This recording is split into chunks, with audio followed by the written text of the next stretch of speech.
কিন্তু ওরা যদি এখন ওই টিমের সাথে মিলেও ফাইট করে তাতে আবার ওদের কোনো লাভ নেই, কারণ ওরা কোনো পয়েন্টসও পাবে না এবং দেখা যাবে ওদের টিমের মেম্বারে মারা পড়বে। তো যাই হোক, এরপর আমরা দেখতে পাই অন্য টিমের একজন করে কি অনেক বেশি অ্যাডভান্স লেভেলের একটা অস্ত্র বের করে এবং একটা মনস্টারকে শুট করে টুকরো টুকরো করে দেয়। তো এটা দেখে আমাদের নায়ক সপ্তাহ খুব অবাক হয়ে যায়, আর তখন ওই মধ্যবয়স্ক লোকটিকে জিজ্ঞাসা করে ওদের কাছে এত অ্যাডভান্স লেভেলের অস্ত্র কই থেকে আসলো। তো তখন ওই বুড়ো লোকটি বলে, তুমি হয়তো জানো না, তুমি যদি এই টাস্কে জিতে যাও তাহলে ফাইটের শেষে আমাদের আবারও সেই বদ্ধ রুমটিতে নিয়ে যাওয়া হবে এবং সেখানে গিয়ে তোমাকে পয়েন্ট দেওয়া হবে এবং ওই পয়েন্ট দিয়ে তুমি তিনটার মধ্যে যে কোনো একটা কাজ করতে পারবে। প্রথম কাজটা হচ্ছে তুমি তোমার অস্ত্রকে আরো অ্যাডভান্স করতে পারবে, দ্বিতীয় অপশনটা হচ্ছে তুমি মরে যাওয়া কোনো মেম্বারকে আবার জীবিত করতে পারবে, আর তৃতীয় অপশনটা হচ্ছে তুমি তোমার এই সমস্ত অস্ত্র স্যুট জমা রেখে তুমি আসল দুনিয়াতে ফেরত যেতে পারবে। বাট এর জন্য তোমার 100 পয়েন্ট অর্জন করতে হবে এবং এখানে কত ভালো ফাইট করছো, কতগুলো মনস্টারকে মারছো তার উপর নির্ভর করবে তুমি কত পয়েন্ট পাবে। আর আমাদের অপরপক্ষে যে টিমটা রয়েছে তাদের কাছে অনেক বেশি অ্যাডভান্স লেভেলের অস্ত্র এজন্যই আছে কারণ তারা এর আগে অনেকবার ফাইট জিতেছে এবং অনেক পয়েন্ট অর্জন করেছে। তো এই কথাগুলো ইয়াং ছেলেটা শুনছিল ওদের টিমের,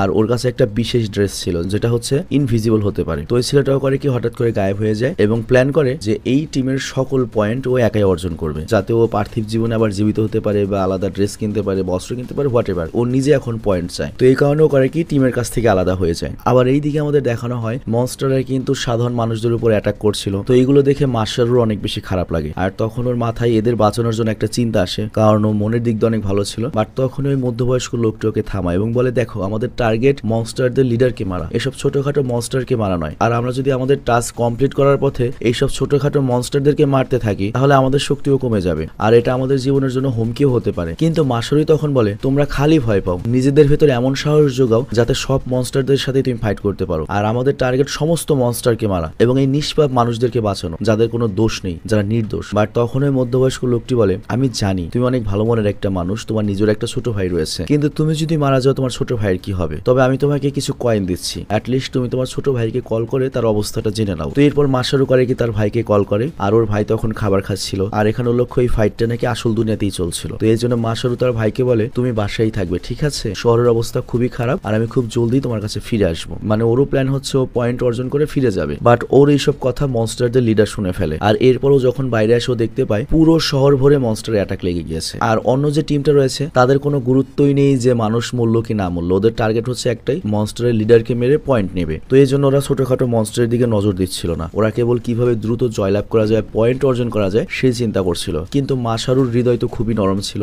আর এই কারণে অন্যান্য মানুষদের সে বাঁচাতে চাচ্ছিল। আর এরপরও দেখতে পায় একটা জায়ান্ট মনস্টার, মানে অনেক বড় একটা মনস্টার শহর ধ্বংস করছিল। আর তখন ও জায়ান্ট মনস্টারের কাছে যায় এবং একটা পাঞ্চ করে, আর এর ফলে ওই জায়ান্ট মনস্টারটি অনেক ব্যথা পায় এবং পেছনের দিকে সরে যায়। আর তখন মার্শারও বুঝতে পারে যে ওর স্যুটের